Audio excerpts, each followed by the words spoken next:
Ajmo ovako.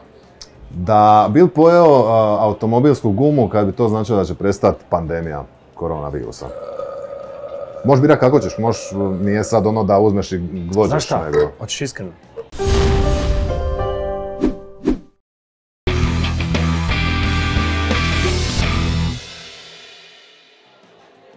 Gdje si? Gdje si stari? Napokon da nismo na setu, da se družimo van seta. Stari, ja više ne znam kako izgleda život van. Hvala. Zašto sam ja tebi htio pitati? Evo iskreno ovako. Ti voliš ovak životinje? Da. Barem se to trudiš pokazati. Na Instagramu se pravim da ih volim jer je dobar PR. Dosta lajkova skupiš na to. Mislim, ja imam sale kod staraca, pa možda bi trebalo nešto... Ja ti uzmem te životinje jednom tjedno, napravim 10 fotki i onda ih vratim u podrum. A čekaj, mogu ja uzeti ono? Moje ne možeš. Možeš neke druge. Da životinje mogu pričati. Dobro. Što misliš, koja bi bila ono najbezobraznija? Moj pas Mara bi bila najbezobraznija. Ona ti je bezobrazna je ovako, da je moj pas Mara, da je ona djevojčica, zvuči krivo, da je moj pas Mara, da je zapravo dijete. Ona bi bila ona cura šta me ravnatelj škole nazvao i rekao da je nešto gadno napravila u školi, ona bi došla i pogledala me, vjerojatno bi mene opsovala, rekao šta tebe briga šta ja radim i otišla bi u sobu i zalupila vrata.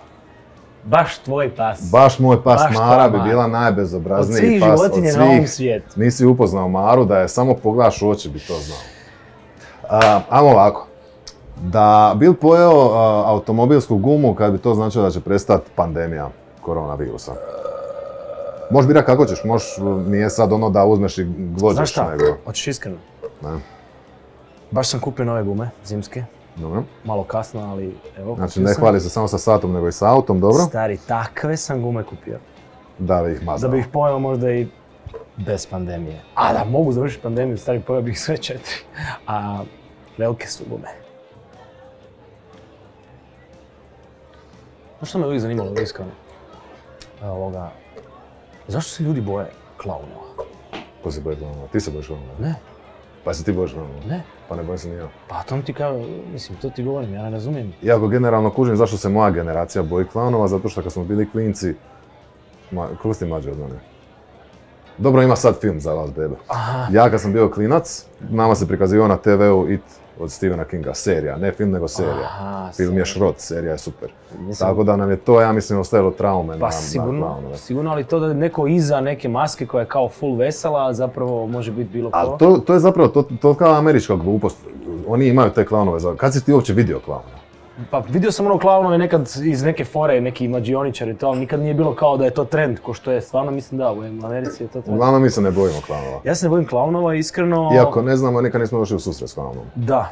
Mislim da je stvar u tome da klaunovi su zapravo osobe koje su zamaskirane u nešto full veselo, a ne možeš znat jesu li veseli ili nisu. Da si junak, da imaš neku, ali potpuno beskorisnu supermoć. Potpuno beskorisnu.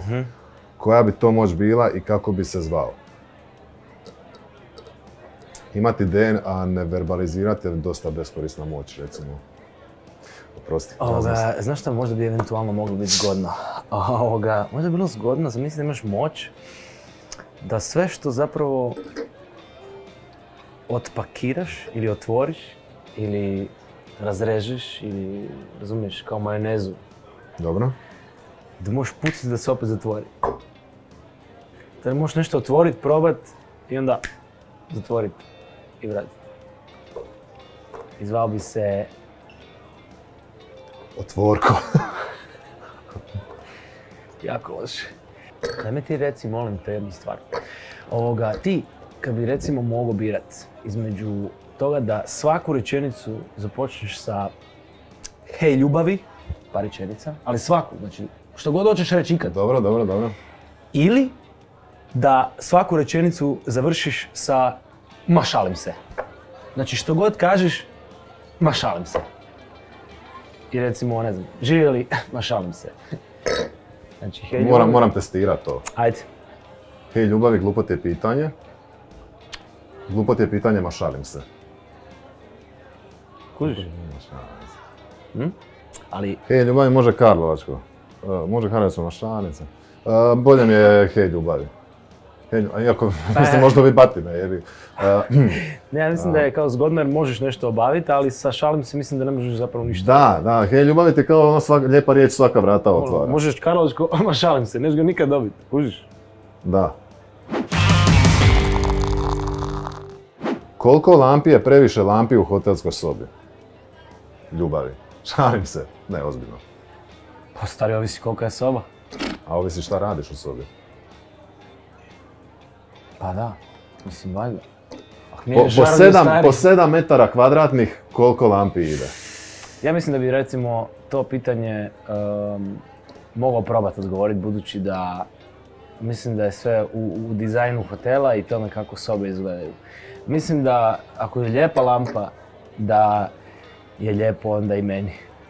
A ako nije, onda nije ni meni. Šta misliš? Koje je neko ime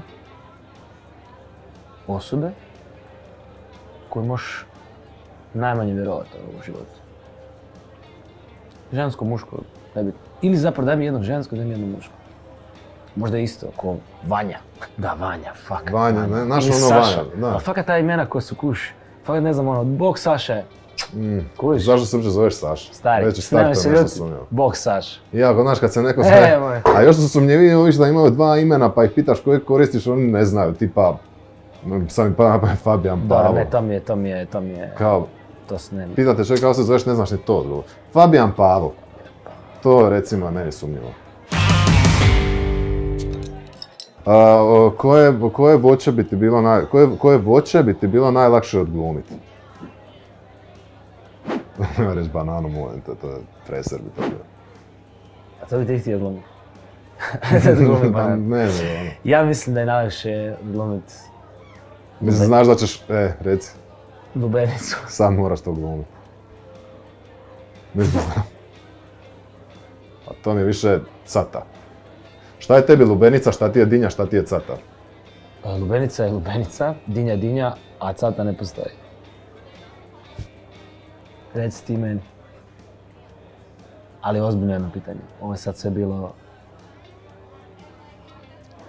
Samo se šalim. Koji tvoj prijatelj je najizglednije da bi te tužio zbog onak neke sitnice? A nema ja takve prijatelje. Imam brata, imam starijeg brata, stariji brat. Ne možda nužno danas, ali cijeli život. U stvari lažem, ja sam njega tužio zbog svake sitnice, ali nemam ja prijatelje. Ja sad čekaj, prosti, kad kažeš tužio mami ili na sudu prijatelji? Ma nemam ti, moji prijatelji bi svi lagali, ja mislim za mene, ali sve. Mladi gospodin kraj mene je Fabijan Pavo Medvešek. A gospodin pored mene je Slavko Sobin. Buja. Da, hvala vam što ste bili s nama i pratili Bromance podcast. I možete pratiti dalje na 24 sata.